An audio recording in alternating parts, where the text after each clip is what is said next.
Hello, hello, hello, and welcome to episode 343. That sounds right. Of Prog Review. And today, if you haven't read the title and description, I'm talking about Trans Europe Express by that there Kraftwerk. Seems like a logical follow on from yesterday's Oxygen. I don't know if you've watched that one, do peel back. Because this was released in 1977, back in March 1977. And it's just roughly the same time that Oxygen was hitting the charts. So I thought, everyone said, someone did do the Kraftwerk, do the Kraftwerk. So I thought, I'll do Kraftwerk, I might as well get it out of the bloody way. Kraftwerk, eh? Whew. Look, don't get me wrong. Kraftwerk, I respect what they do and everything, but I find their particular brand of Teutonic tunes, a little bit grinding. The funny thing is, everyone thinks that they're kind of revolutionary and with the electronic music, but I like to, cast my net back further. If you go back a little bit further to the mid to late 60s, there was a fellow. He was called Walter Carlos back then, but now he goes by the name of Wendy Carlos. But he did a lot of synthesizer music, classical versions of synthesizer music. You probably know him best for his contribution to A Clockwork Orange, the Stanley Kubrick movie. Some of his music features in that, and when I hear that, I often, for some reason, think of Kraftwerk. I don't know why. I kind of associate the two together. It's just me. Don't worry about it. But no, Kraftwerk, they go way back. I think they started in the early 1970s. They had albums back then, and I think they at one point had long hair and even used guitars before settling down to the man-machine look that we're used to. With Trans Europe Express, it's probably my favourite of theirs. Again, I find their albums a little bit hard going because there is this conceit of man machine, them being very robotic. This German idea of efficiency, I find all that very hard to deal with. I like my music to have a bit of a heartbeat, even if it might be an electronic one. So I do find their work a little bit difficult to, I like it and I appreciate where it comes from, but I wouldn't say I love it. I wouldn't necessarily, cite them as my favourite, band from this thing.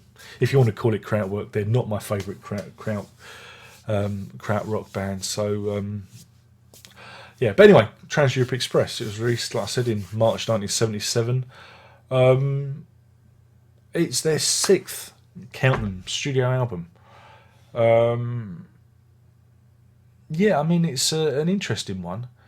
It starts with the track Europe Endless, which again, explores. Again, this is 1977. It explores the idea of Europe as a thing, as a nation.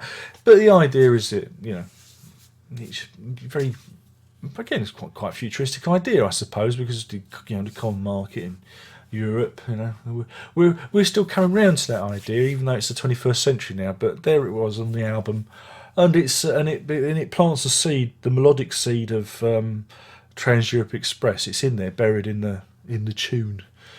It's a nice piece. Goes on a bit, but it, like I said, it acts as a precursor to the rest of the album. Really, this leads into Hall of Mirrors,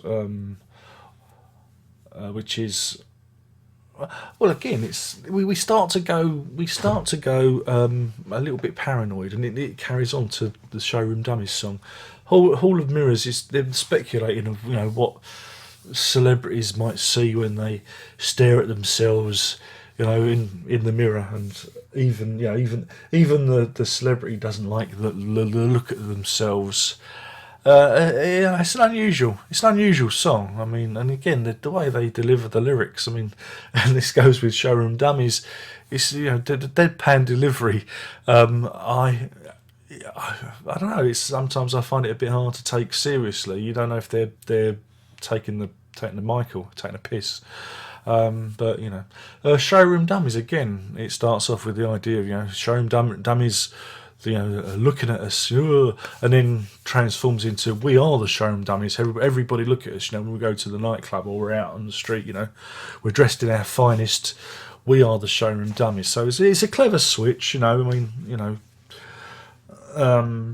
also kind of goes with that look that they have. The idea of them, being the disembodied dummy. It all fits in. It's all very clever and tailored stuff. And then if you'd had the vinyl, you'd have turned it over.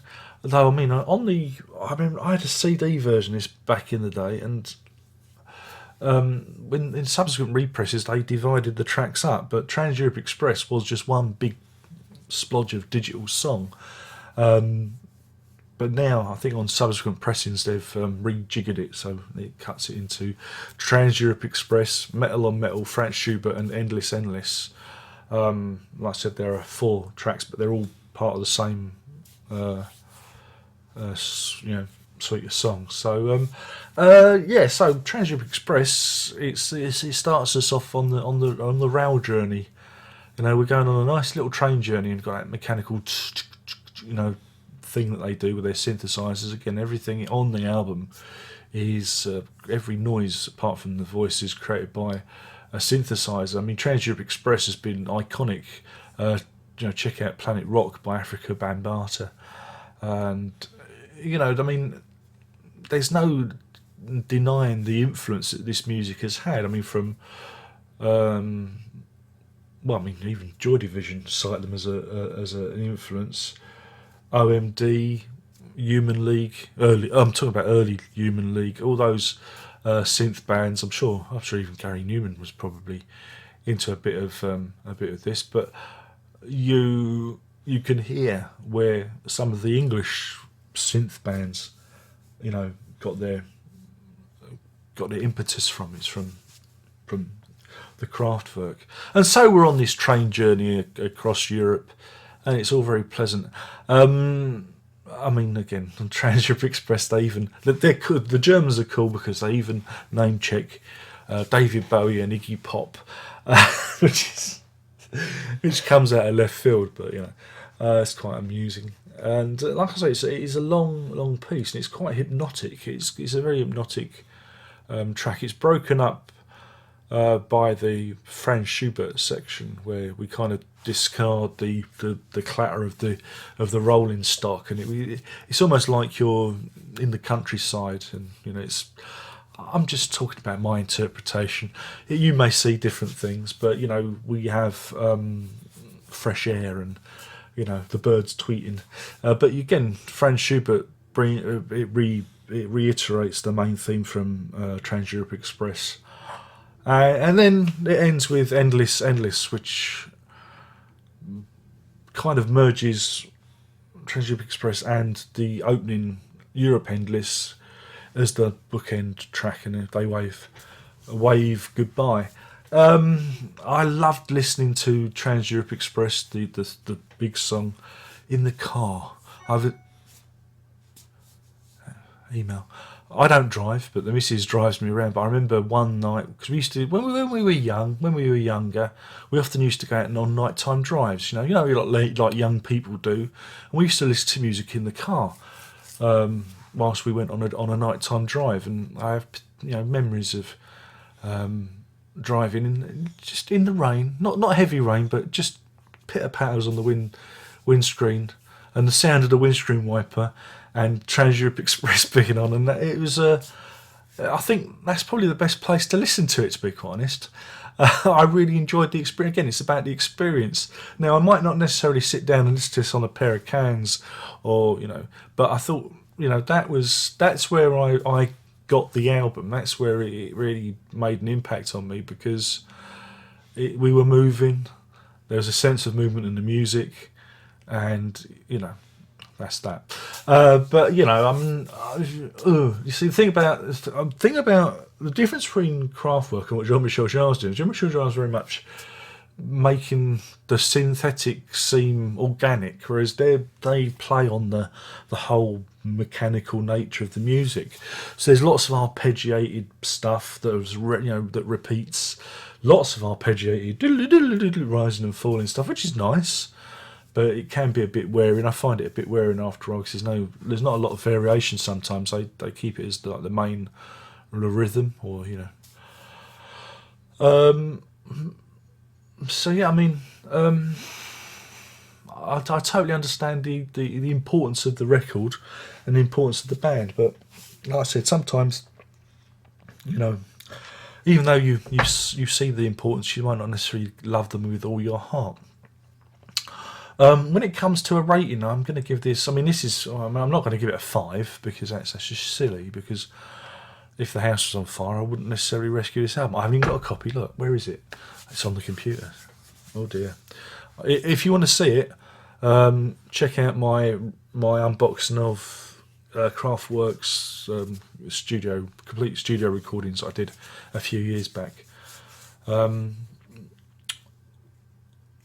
But yeah, I mean, as a rating, I'm going to give this 4 showroom dummies out of 5. That's 4 showroom dummies out of 5 because, yeah, I mean, I'm taking a point off because mainly because they're German and the Germans bombed our fish shop.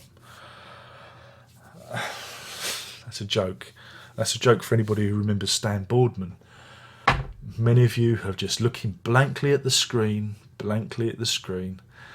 But no, I'm taking a point off because I find the repetition a bit hard. You know, I find that mechanical side of the band just a little bit hard to deal with. You know, it's not.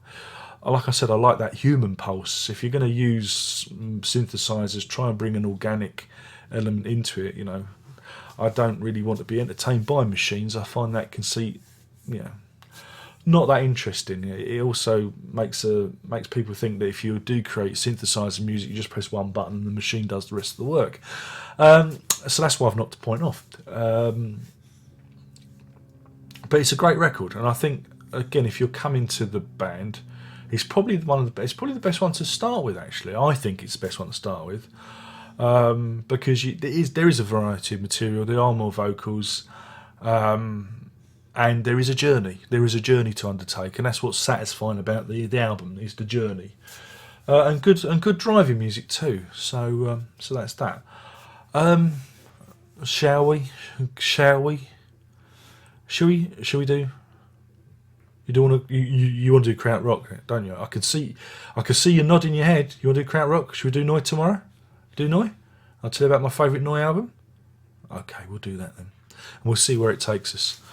I'm not going crazy like the whole neo-prog thing. I'm only going to do a handful of them, of the ones I've got. I'm not going to go dig deep because I spent a lot of money doing that and for very little return. And I sold the bloody records. I lost a lot of money on it, so I'm not doing that again. I blew the budget.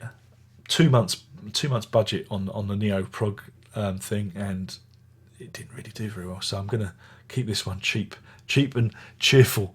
And that's it then. My name's been Darren Lock. I've been talking about Trans-Europe Express by Kraftwerk. I think if you haven't explored the band, that's the one to check out. I'm sure many of you will disagree with me and say, why didn't you do this one? Why didn't you do that one? Like you often do. Well, I haven't, and this is it. You like it or lump it. I'm not listening. And with that, I shall sign off. Remember, there is the social media, there is the Twitface, there is my music website, music.darrenlock.com, where you can listen to all sorts of tunes and have a thoroughly Darren Lock time.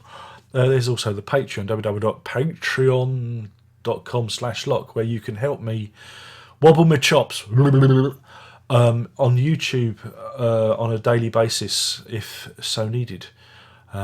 By doing that, you give me money and I will dance like a monkey for you. I think that's how it works. And on that, there's only one more thing to say. Do you know? Are you ready? You know. We'll do it in the style of Kraftwerk.